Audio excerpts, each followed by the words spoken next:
katika jukwaa hili la maendeleo endelevu ambalo limelenga kujadili njia bora za kutumia nishati safi ya kupikia. 50% ya nishati inayotumika nchini ni nishati ya mkaa, na uelewa kwa wananchi hasa waishio maeneo ya vijijini juu ya matumizi ya nishati safi umetajwa bado kuwa ni mdogo. Changamoto ambayo tunayo kubwa ni change of mindset, kwa sababu ukiwasikiliza wale ambao wana majiko banifu, wale wenye mkaa mbadala, bei yake huenda nyingine ni ndogo kuliko hata mkaa huwa wa kawaida ambao tunao, lakini ni ile mazoea.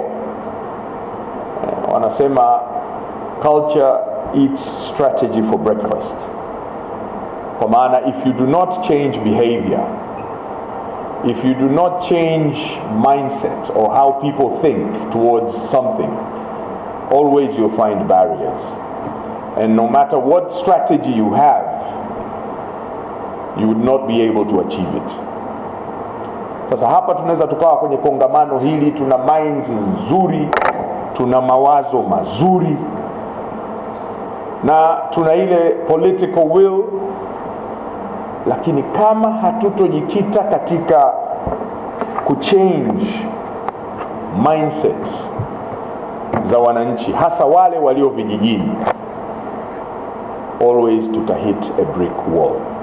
Kwa sera za kimataifa na mabadiliko ya tabia nchi, Tanzania ina nafasi nzuri ya kuunganisha juhudi kuongeza matumizi ya nishati safi ya kupikia na kuchangamkia fursa za biashara ya kaboni. Nina matumaini kwamba hizi tafiti zote ambazo zimefanywa na nazo share hapa kwenye kikao hiki zinakwenda kutusaidia zaidi kufikia level ya hiyo mikaa ambayo tunaitaka, lakini Mheshimiwa Waziri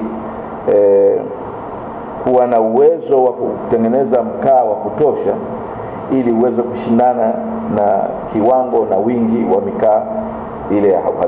Changamoto nyingine ambayo imebainishwa katika jukwaa hili ni juu ya ongezeko la watu katika bara la Afrika, ambapo imeelezwa kwamba kwa siku watu milioni 30 huongezeka katika bara hili, lakini watumiaji wa nishati safi ya kupikia ni milioni 11 pekee. Teresia Mwanga, Azam News, Morogoro. FM.